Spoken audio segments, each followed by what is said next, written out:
Anybody got eyes on him? There we go, coming down the hallway. Fuck yeah, baby.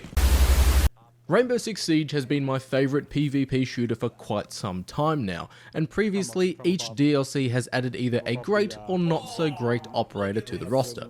With the new Operation North Star now available, we've got a new operator that I don't mind, but some gameplay changes that have solely been made to appease the Pro League scene, which destroys what Siege has become.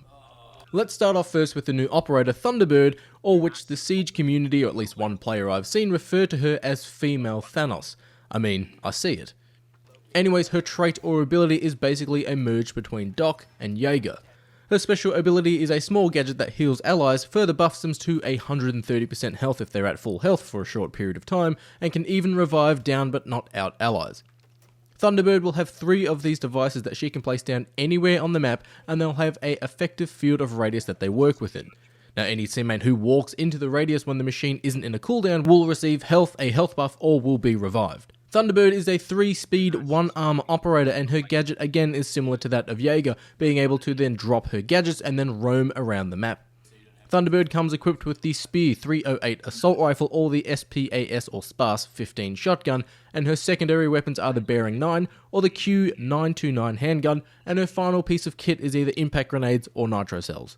Personally, I don't see Thunderbird as an operator that can completely change the way Siege plays like it has with, say, Melusi or Aruni.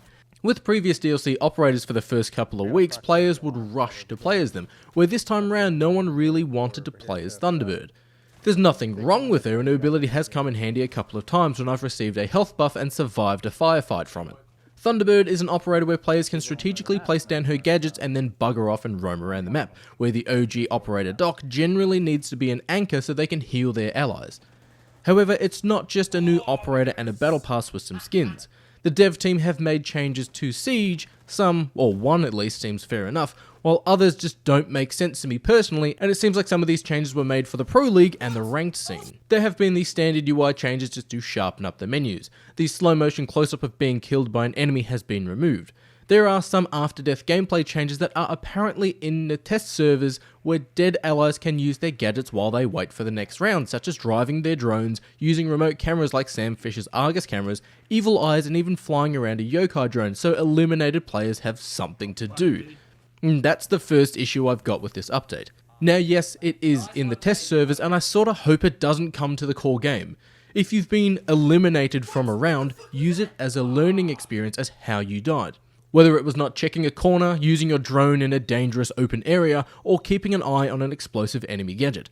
When you die from there, the only thing you should be able to do is review cameras and watch other players either attack or defend, while the player themselves can remember and learn from their death.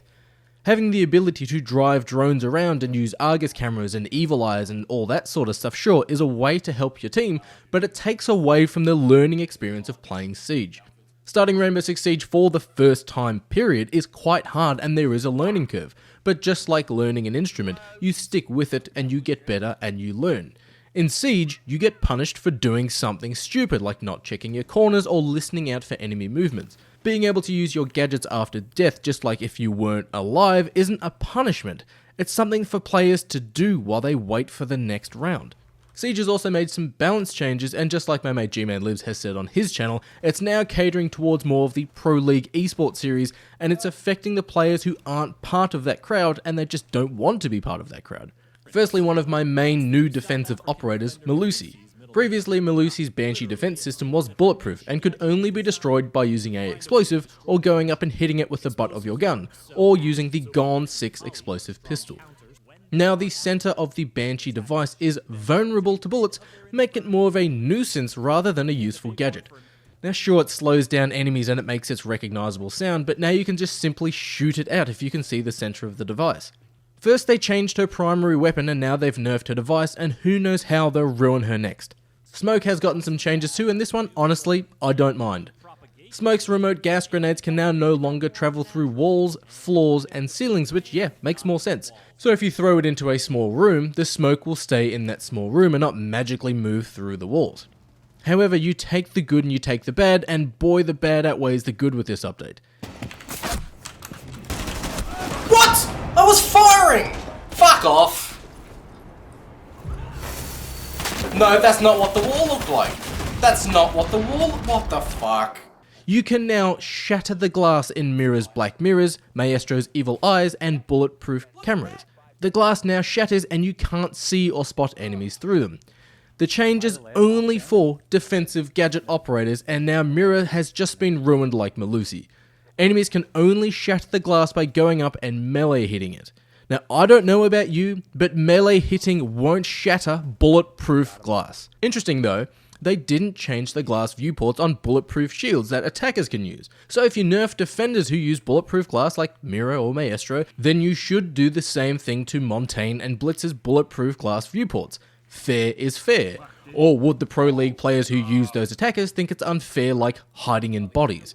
Yep, bodies have been removed now in Siege, so when an attacker or a defender is killed, their body will disappear and be replaced with a translucent icon of the attacker or defender.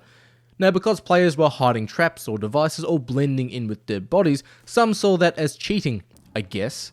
So bodies now disappear just like in Call of Duty and replaced with these crappy markers. Now, this change had me scratching my head, because bodies were a useful feature in Siege. You could hide traps, explosive, drones, or hide yourself next to bodies to trick players.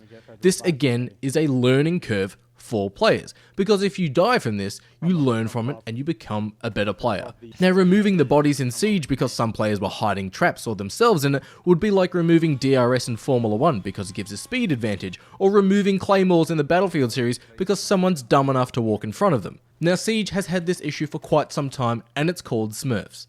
Players who are super high level who basically know every map and vantage point, and they've either become frustrated at losing against fair and well-matched opponents, or they've become bored and they make a second account to start at low level and grief new players.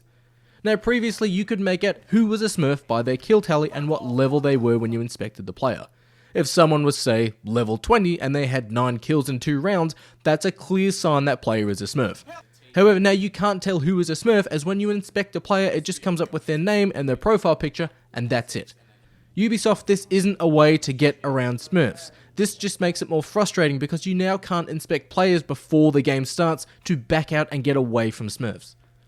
The final major update for Siege has been the rework of the favela map, and it's fine. They've removed a lot of external destructible walls, and the downstairs fruit shop area that allowed attackers to come up through the stairs has been removed. It is a little interesting that we're getting reworks of maps and not any new maps, but map changes and reworks don't bother me at all that much. It actually gives veteran and novice players an even advantage when it comes to map knowledge because they both need to relearn the field. Thunderbird is a fine operator, and the rework of Favela is fine too, but the changes to the core game of Siege has personally dropped the game down a peg or two for me. Siege's new operators challenged players and changed how you would attack or defend certain situations, where rather now than the player being able to adapt and learn, it seems like people are just complaining and the dev team are making changes to keep people happy. Each operator has a yin and a yang. The enemy team has, say, Mute or Bandit, and the attackers have Thatcher or Maverick to get around those styles of traps. If players are complaining about Melusi's gadget, then make an attacker, for example, who can hack and deactivate, say, 3 gadgets from outside of a detection field from the Banshee trap. That way the defenders won't hear the Banshee trap get deactivated, they won't hear gunshots, they won't hear melee strikes, and they won't be aware the device has been deactivated. If players are frustrated at Mira's black mirrors, then make Glaz be able to see through them with his infrared scope and he can shoot through it, seeing as Glaz and Carly can shoot through the bulletproof windows on the plane map. Don't like or want people hiding themselves or things inside bodies when they die? Don't remove the bodies, but change it so that you can't clip through the bodies and you can't place traps inside bodies. Make the enemy bodies or dead bodies solid objects, and maybe cover the bodies in blood or remove limbs if they died from an explosion. This game isn't made for kids. The DLC itself is fine, and it changes things up slightly without having to change strategy and playstyles. But the changes to the characters and the game itself is ruining the experience for me. It's like Star Wars. They were great when they first released, but then they kept changing things like Ewoks blinking and Vader saying no when he lifted up the Emperor, and it won't be long before they add and change so much in Siege it slowly turns into Overwatch, where it used to be fun and now it's shit. Is that why you killed me? Is my level too low? Like, what's wrong? Holy shit!